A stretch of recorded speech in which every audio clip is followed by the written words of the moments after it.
The girl ran scared while occasionally looking back, as if someone was chasing her. Not paying attention to the road, the girl slipped and fell on the stairs. With a bruised face and a body covered in wounds, the girl tried to ask for help, though all that came out of her mouth was a low moan. The girl named Soo-yeon, a high school student who is still 16 years old and is often bullied by her classmates. Soo-yeon lives alone because her mother has passed away, while her father works abroad. When Soo-yeon finally wakes up at the hospital, a male police officer approaches her and tries to investigate what happened to her. But Soo-yeon just stayed silent because she was so traumatized by the incident. Not long after, a female teacher comes to see Soo-yeon. Together with the teacher, several parents also came to see Soo-yeon's condition. They are the parents of the students who have bullied Soo-yeon. The police then told the parents that their children were seen taking Soo-yeon towards the mountain, and their actions were caught by CCTV cameras in the vicinity. Even so, the parents still evaded because there was no strong evidence to show that their children were involved in the violence experienced by Soo-yeon. One of the guardians says that he will take the peaceful path and compensate Soo-yeon if her daughter is involved in the bullying. The next day, Soo-yeon's teacher informs the principal of the violent incident experienced by Soo-yeon. However, the principal chose to ignore the incident because the principal did not want to damage the reputation of their school by bullying that led to violence and breaking the law. On the other hand, the policeman tries to contact Soo-yeon's father overseas to tell his daughter's condition. However, the answer that was obtained was truly unexpected, because it turned out that Soo-yeon's father did not care about his own daughter at all, and only contributed to Soo-yeon's life by providing accommodations to support her life. In fact, what Soo-yeon really needs right now is attention and affection from those closest to her. Soo-yeon, who feels very depressed over everything that has happened to her, finally decides to end her life. But suddenly, a mysterious woman appears who immediately stops Soo-yeon. The woman named Kang Il-young then admitted to being one of the counseling teachers asked by the police to handle Soo-yeon's case. Il-young then asks the problem Soo-yeon is experiencing, and continues to persuade the girl to tell her, because then, all the problems she faces will be solved. However, the deep trauma still torments Soo-yeon, and seems to prevent her from telling what really happened. Knowing that she can't push Soo-yeon any further, Il-young then asks Soo-yeon to rest and tells her to take care of herself, because she promised to help her deal with her problems. That night, Soo-yeon dreams that she is running in the dark forest and finds herself dead. Soo-yeon then wakes up from her nightmare, and goes back to reflecting on Il-young's words, who promised to come back and help her.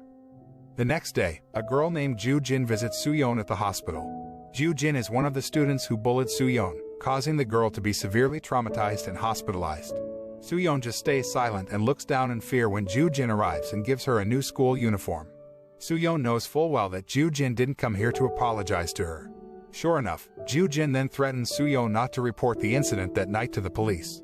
After warning Soo-yeon, Joo-jin then leaves. Unbeknownst to them, Il-young is already there and hears everything from behind the curtain. Soo-yeon then returns to her apartment accompanied by Il-young. She also offers to accompany Soo-yeon if she feels lonely. However, Soo-yeon instead asks why Il-young is willing to help her. Il-young then says that Soo-yeon needs an adult figure who can understand the situation she is in, not people who keep judging her and cornering her. The next day, Il-young accompanies Soo-yeon for a walk around the residential area, not far from her apartment. Just then, Soo-yeon catches a glimpse of someone she knows, then chases after the person. When Il-young tries to chase after Soo-yeon, the woman accidentally runs into someone she doesn't expect. Il-young turns out to meet Jung-yeon, Soo-yeon's twin sister, who is very similar to Soo-yeon, and turns out to be the person Soo-yeon was chasing. Jung-yeon has a very different personality from Soo-yeon, where Jung-yeon is a brave girl, likes to be honest, and doesn't hesitate to take violent actions if someone dares to hurt her. Soo-yeon didn't expect to be reunited with her twin sisters after their mother passed away, but Jung-yeon isn't at all surprised when she meets Soo-yeon. Even the girl doesn't care about her sisterly relationship with Soo-yeon. Jung-yeon, who looks sick to see her twin sister, then left them. That night, Soo-yeon tells Il-young that her parents divorced when they were little and were raised by their mother.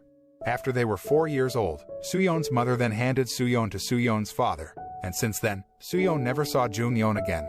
Even after her mother died, Soo-yeon tried to find the whereabouts of her twin sister, but never met her to this day. One day, Il-young follows Jung-yeon to a cosmetic shop, and catches the girl stealing a lipstick. Il-young then follows her to the street, where Il-young finally introduces herself to Jung-yeon and tells about the bullying case experienced by Soo-yeon. She then asks Jung-yeon for help to overcome the problem, but Jung-yeon immediately rejected it. Jung-yeon doesn't want to know and doesn't care about what happened to her twin sister. Il-young is finally forced to threaten Jun-yeon with the theft she just committed at the cosmetic shop. Il-young also offers money in return if Jun-yeon helps Soo-yeon. Having no other choice, Jun-yeon couldn't help but obey Il-young's request.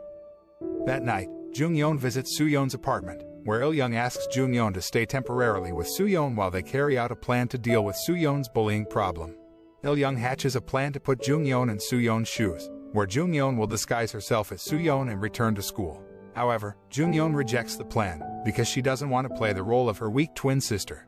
Il-young says that this plan is only temporary, since Soo-yeon will be transferring schools soon. But before Soo-yeon transfers schools, Il-young hopes that Soo-yeon's bullies can be rewarded for what they did to Soo-yeon. Jun-yeon still insists that she doesn't want to disguise herself as Soo-yeon, and immediately leaves her sister's apartment. On the way, Jun-yeon received a video recording, showing the violence experienced by Soo-yeon. Seeing the violence, Jun-yeon was very surprised and did not think that there were people who could do such violence to others. Jun-yeon then returns to Soo-yeon's apartment, and decides to help her twin sister take revenge on her bullies. The next day, Jun-yeon comes to school with her own personality and appearance which surprises her classmates enough to think she is Soo-yeon. When Jun-yeon sat down at her desk, Joo-jin goes up to the girl and starts bothering her as usual. Jun-yeon immediately finds out that Joo-jin is one of the perpetrators that has hurt Soo-yeon. Jun-yeon then shows the videotape to Joo-jin to threaten her. Joo-jin immediately gets angry and tries to attack her, assuming that Jun-yeon is Soo-yeon. However, in front of Joo-jin right now is Jun-yeon, who won't just stand by when someone tries to hurt her. Jun-yeon then slaps Joo-jin until the girl falls down. Jun-yeon then tugs at Joo-jin's hair and slaps her once more. After that, Jun-yeon strangles Joo-jin and records it with a satisfied smile. Joo-jin's friends who saw the incident suddenly felt scared and did not dare to help Joo-jin, until finally, a female teacher came and stopped the commotion, then took Jun-yeon and Joo-jin to the teacher's room for interrogation. When the teacher questions the fight they had earlier, Jun-yeon just laughs as she warns Joo-jin to think about what she's done and reflect on it, otherwise she'll have more painful vengeance. Joo-jin then leaves the room, while Jun-yeon is still being held by the teacher. Jun-yeon openly confronts the teacher about her decision to cover up the bullying case experienced by Soo-yeon, which is completely impartial to the victim and makes Soo-yeon's condition worse and won't solve anything. Returning home, Jun-yeon shows Soo-yeon a videotape of Joo-jin being strangled by her. But instead of feeling happy, Soo-yeon feels sad because it wasn't really the revenge she was hoping for, because if you repay them with violence, then that's the same as what bullies do. Il-young, who knows what Jun-yeon has done, doesn't mind it at all. Despite the fact, Il-young expects a sincere apology from the bullies to just ease the trauma experienced by Soo-yeon. The next day at school, Joo-jin and her friends dare no longer bother Jun-yeon, who they still think of as Soo-yeon, to which Jun-yeon purposely teases them all. That evening, Jun-yeon returns to Soo-yeon's apartment with some of the things she bought with the money Il-young gave her, in exchange for agreeing to follow her plan. Jun-yeon also bought something for her twin sisters, because it turned out to be their birthday. Soo-yeon then returns Jun-yeon's kindness with a cake, saying that she's never celebrated her birthday before. The two twin sisters also seemed happy with their very simple birthday celebration. The next day, Soo-yeon quietly goes to school while Jun-yeon is still asleep. Once there, Soo-yeon watches her teacher enter the principal's office with a panicked look on her face. Soo-yeon then overhears from the principal's office and learns that Joo-jin's mother asked the school to cover up her daughter's bullying case. Joo-jin's mother seems like a pretty influential woman at school because the principal and the teachers seem to respect her so much. The principal then tells Joo-jin's mother that she will expel Soo-yeon from school. Knowing that she will be expelled from school and that no one is on her side, Soo-yeon runs to the toilet in tears. On the other hand, Joo-jin, who sees Soo-yeon has now returned to being a weak girl, then bullies Soo-yeon as usual. When she returns to her apartment, Soo-yeon's body is already weak and soaking wet. Then Soo-yeon finally fainted. Seeing the condition of her twin sister, Jun-yeon immediately knew that it was Joo-jin's doing. Jun-yeon then calls Joo-jin and asks her to come to the location where Joo-jin and her friends tortured Soo-yeon, then threatens to spread a video of the violence that Joo-jin has committed if the girl doesn't comply. Joo-jin was frightened, then went to the place alone. But then, Jun-yeon hits her straight with one hard punch and ties her up while the girl is unconscious. Afterwards, Jun-yeon records Joo-jin in an obscene manner, meant to threaten the girl.